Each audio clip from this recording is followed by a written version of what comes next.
مقدس ایام جو ہیں وہ کیا ہوتے ہیں؟ کس مقدس کے حوالے سے مقدس ہیں؟ اور اگر ہمیں کبھی میسر آ جائے تو ہمیں کیا کرنا چاہیے ان کے؟ فی الحال تو آپ کے لیے اتنی سی بات ہے، وہ جو آپ کو الگ سے مجسر آنے ہیں نا اس کا ذکر نہیں ہے یہ. جو آپ کو الگ سے مجسر آئے، جو آپ کو راتیں الگ سے مجسر آئے، اس کا ذکر نہیں ہے. یہ جو دنیا کے حوالے سے ایک نام مشہور ہے کہ یہ مقدس دن ہے، عید کا دن مقدس دن، یہ بقرعید کا دن مقدس، محرم کا دن، اور جو آپ کے مطلب چاند کی تاریخوں سے جتنی جتنی چھٹیاں ہیں ایسے سارے مطلب مقدس ایام کہلائیں گے.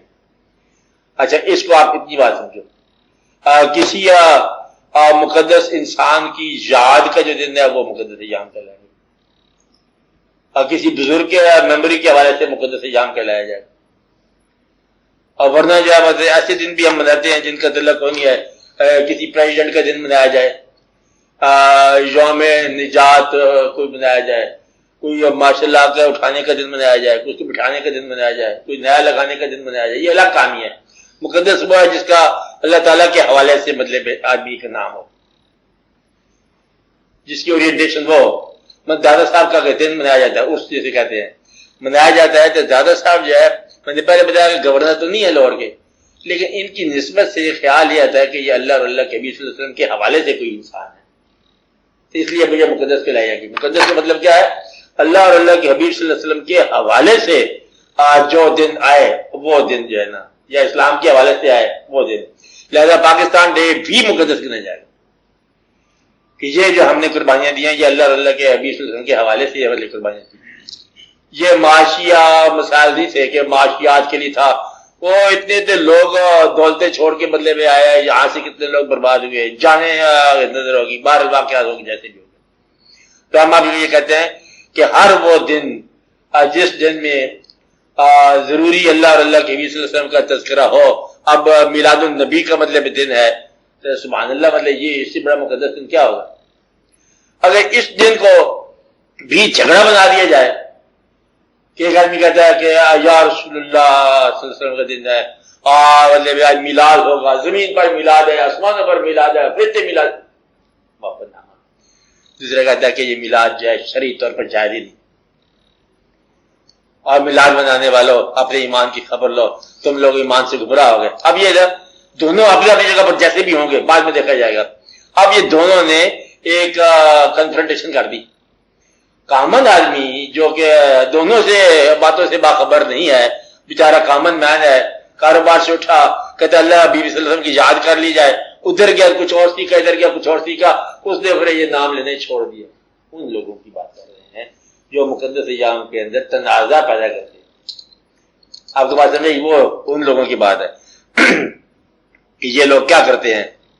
یہ ہمارے یہاں مجھے جھگڑا ہوا تھا ایک شاہی مسجد میں کہ یا رسول اللہ اور محمد رسول اللہ کہنے پر. تو یہاں بھی ایک دفعہ جھگڑا ہوا تھا. وہ کون سی جگہ ہے؟ تبلیغی جماعت ایک دفعہ ہوتی ہے، اجتماع ہوتا ہے نا تبلیغی، رائے منڈ. ہاں اچھا، وہاں پر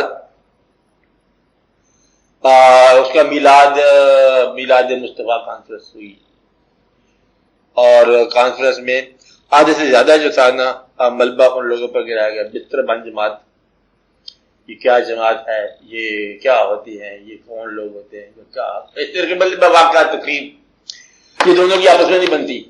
آپ بات سمجھ رہے ہیں؟ ان لوگوں کے خلاف بات کرو میں، یعنی کہ ان لوگوں کے یاروں میں ایسا نہ کرو.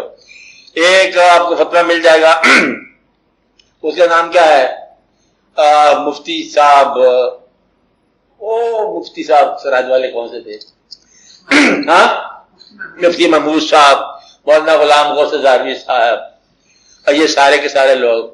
وہ ان کے رسالہ بھی ہوتا ہے، اس کے اندر جو ہے نا ان کا آپ یہ سمجھو کہ ایک کیپشن ہوتا تھا کہ یہودی کو نہ مارو، مودودی کو مارو.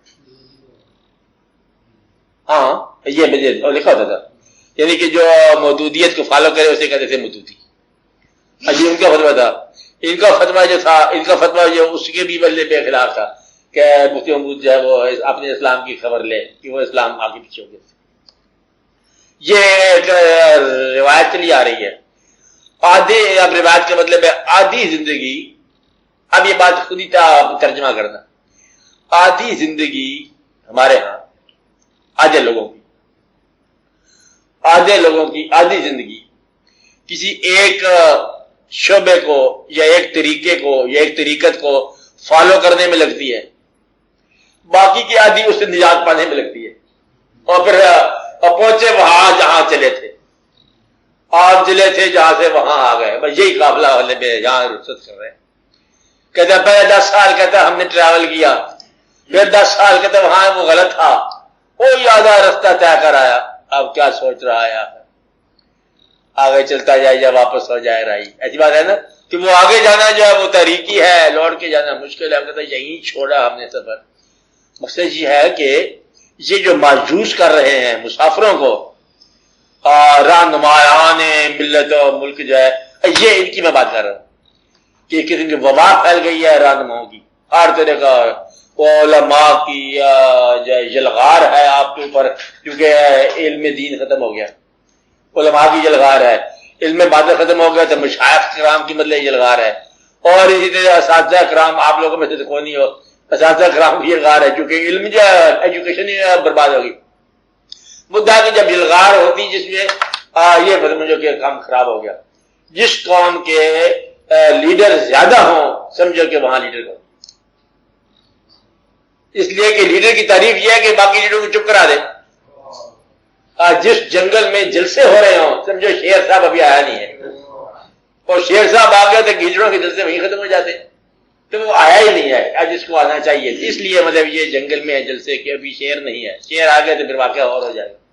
اس لیے آپ یہ دیکھو کہ یہ ہو کیا رہا ہے، تو آپ اپنے آپ کو تھوڑی سی اصلاح کرو، غور کرو کہ مقدس ایام جو ہیں وہی ہے جس کو آپ مقدس مان رہے ہو.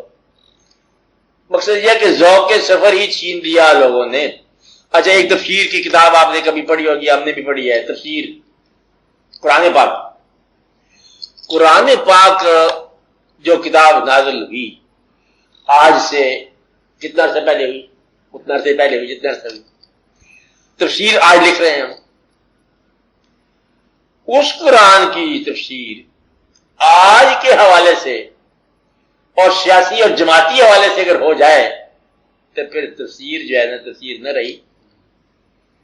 مقصد یہ ہے کہ ایک اٹرنل بک کی اور ٹرانزینٹ قسم کی تفسیر ہو جائے یا چینے قسم کی تفسیر ہو جائے یا وقتی حالات کے مطابق تفسیر ہو جائے تو سمجھو کہ وہ تفسیر بالکل نہ رہی. بس یہی کچھ، اس سے آگے کی بات کوئی نہیں. ایک اور تفسیر کی بات سناؤں. اور اللہ تعالیٰ نے کہا، وہ قوم ہود کا ذکر ہے کہ وہ لوگ جو ہے نا پھر دیوتاؤں کو مانتے تھے اور ان سے مانگتے تھے. اللہ تعالیٰ نے کہا کہ غیر سے مانگنا جو ہے یہ اچھی بات نہیں ہے، ہم اس سے مانگا کرو. اور بڑی خوبصورت باتیں اللہ تعالیٰ. اچھا، وہاں پر مفسر لکھتے ہیں کہ دیکھو اللہ نے منع کیا غیر سے نہیں مانگتے، اور یہاں ہمارے ہاں اب کون سا ہاں ہے، یہ 1980 کی بات یا 85 کی بات یا 70 کی بات، اور ہمارے ہاں کچھ لوگوں کو لوگ جو ہے کچھ مشکل کو چاہ بنے ہوئے ہیں اور کچھ غریب نواز کے لاتے ہیں، حالانکہ اس غریب کو تو پتہ ہی نہیں ہے یہ لفظ. اب یہ اتنی بات کہنے کی ضرورت ہے سوائے اس کے کہ قوم کے اندر جو ہے انتشار پھیلانا. اذان بھی ہو رہی ہے، اللہ کے نام ہے، سارے اللہ کے نام بلندی رہنے چاہیے، بلندی ہیں ہمیشہ بلند ہیں. کہ میں کہتا ہوں ہم شیعہ نہیں ہیں، بالکل نہیں ہے ہم شیعہ. اچھا، بات یہ ہے کہ آپ کو بتا رہا ہوں، لیکن اگر آپ شیعہ نہیں ہو تو یہ کیا ضروری ہے کہ 9 محرم کو تم اپنے بیٹے کا ولیمہ کرو؟ تم گدھے ہو.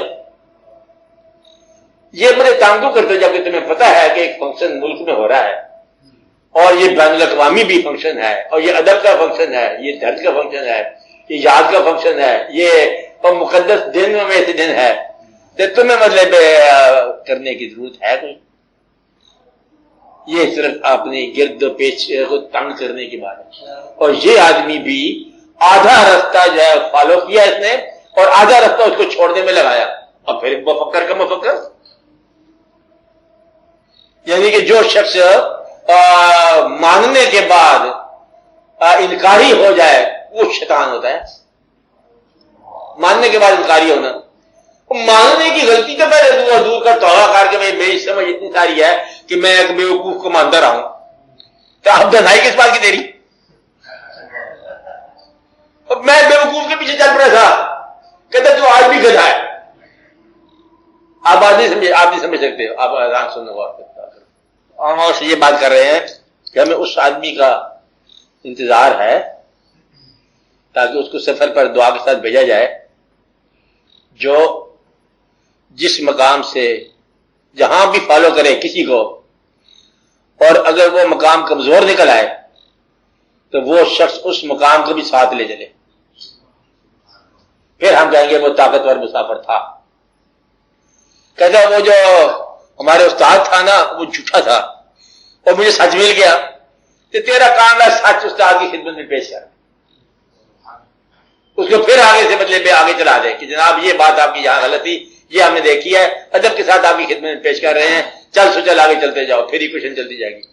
اگر باپ کا علم آپ سے کمزور ہو جائے تو باپ کا مرتبہ کمزور نہ ہونے دو. بنصیحت اتنی ساری ہے، مسئلہ حل ہو جائے، کیونکہ یہ اللہ کے لیے کام کرے نا. اللہ تو جانتا ہے، اللہ تھوڑی سی آزمائش ڈالتا ہے تو پھر وہ بات آپ کو سمجھ نہیں آتی ہے. لینا کسی انسان سے کچھ نہیں. میں نے پہلے بتایا کہ یہ پیروں کا راستہ نہیں ہے، یہ کسی اور کا راستہ نہیں، یہ اللہ کا راستہ ہے. اور پیر کے راستے میں انسٹرومنٹ ہے، اس لیے کسی کا اللہ کا راستہ ہے وہ کبھی مطلب بند نہیں ہوتا، کبھی ٹوٹتا نہیں ہے، دریا کی طرح رواں دواں ہے، نہ اس نے واپس آنا ہے، نہ اس نے ٹوٹنا ہے، نہ کنزیوم ہونا ہے، چلتا چلے جانا. آپ بھی چلتے چلے جاؤ، بس چلتے چل جاؤ، اللہ آپ کے ساتھ ساتھ چلتا جا رہا ہے. جہاں سے گزرو چلتے جاؤ، وہاں سے گزرو چلتے جاؤ، اس کے حق میں دعا کرو، اس کے حق میں صداقت کا راستہ طے کرتے کرتے الٹیمیٹلی آمنے سامنے ہو جاؤ. اور آمنے سامنے اپنے ہی ہونا ہے، تم نے اپنے بھائی تم نے فیصلہ کرنا ہے کہ تم کون ہو. یعنی کہ اگر دل نہ ہو تو دنیا میں دل بری کونی ہے. آنکھیں نہ ہو تو نظارہ کونی. میں آپ کو بتا رہا ہوں، جب آنکھیں نہ رہی تو نظارے کی طرف سے ہے، اور اگر روح نہ ہو تو اللہ کی طرف سے آپ کو سمجھ آئے گا. تو اپنی روح تک پہنچنا ہے، اپنے دل تک پہنچنا ہے، اپنی ذات تک پہنچنا ہے، اور یا اپنی پیشانی تک پہنچنا ہے تاکہ سجدہ بنے. جس کی پیشانی کوئی نہ ہو تو اس بیچارے کا سجدہ کیا ہوگا؟ تو سجدہ جو ہے نا یہ پہلے کہاں پیدا ہوتا ہے؟ آپ کی پیشانی میں پیدا ہوتا ہے. اگر آپ کی پیشانی کے اندر جو سجدے کی طرف پیدا ہو جائے، بس اللہ ہی اللہ ہے، ہر طرف پھر اللہ ہی اللہ ہے. پھر آپ جدھر آپ اٹھا کے دیکھو اللہ ہی اللہ ہے. آپ آسان میں تو اللہ کو حاصل کرنے کا آسان طریقہ ہے کہ تم دنیا کو چھوڑ دو، اس کا جو غیر ہے اس کو چھوڑ دو، اللہ ہی اللہ ہو جائے. اس لیے یہ ایک بات ہے، اس کو ذرا خیال کرو. ہاں آپ بولو، دادا صاحب بولو.